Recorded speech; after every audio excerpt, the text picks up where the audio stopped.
என்னரும் தமிழ் சொந்தங்களுக்கு நாம் தமிழர் கட்சியின் புரட்சிகர மாலை வணக்கம்.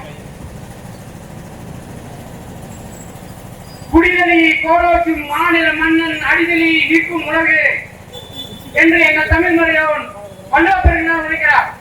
என்னென்று உரைக்கிறார்? ஒரு தாய் தனது குழந்தைகளுக்கு எப்படி குறிப்பறிந்து சேவை செய்வாளோ அப்படி தன் குடிமக்களுக்கு அவர்களின் தேவைகளை உணர்ந்து சேவையாற்றுவது இந்த உலகமே போட்டி இருக்கும் என்று குறிப்பிடுகிறார். என்னும் தமிழ் சொந்தங்களே, அரசியல் என்பது முற்று முழுவதுமாக மக்களுக்கு ஆற்றக்கூடிய சேவைதான் என்று இருக்கிறார் எங்கள் பெருந்தலைவர் காமராஜர் அவர்கள். எங்கள் அண்ணன் செல்லுமணி சீமான் அரசியல் என்பது அனைத்து உயிர்களுக்குமான தேவையும் அதை பூர்த்தி செய்யக்கூடிய சேவையும் தான் என்று இருக்கிறார். நம்மை 50 ஆண்டுகளாக ஆட்சி செய்து கொண்டிருக்கிற இந்த திராவிட ஆட்சியாளர்கள் நமது தேவையை உணர்ந்து சேவையாற்றி இருக்கிறார்களா?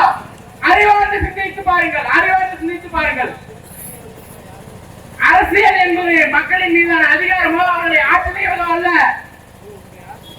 அவர்களை சேவை செய்யக்கூடிய பணி. என்ன, ஒரு நாட்டில் ஒரு தனிப்பட்ட முதலாளி பணக்காரனாக இருக்கிறார், அவர் செல்வ செழிப்போடு இருக்கிறார் என்றால் அந்த நாடு வளர்ச்சி பெற்றதாக அர்த்தம் கிடையாது.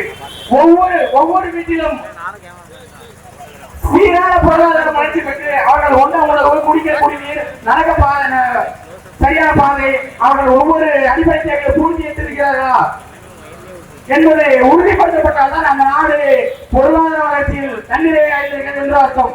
நாங்கள் உயர்ந்த சிந்தனை கொண்டுள்ளோம், தற்சார்பு தாய்மை பொருளாதாரத்தை வடிவமைத்து நிற்கிறோம். நமது சின்னம் விவசாயி, போட்டு பாருங்க ஓட்ட, அப்புறம் பாருங்க நாட்டை.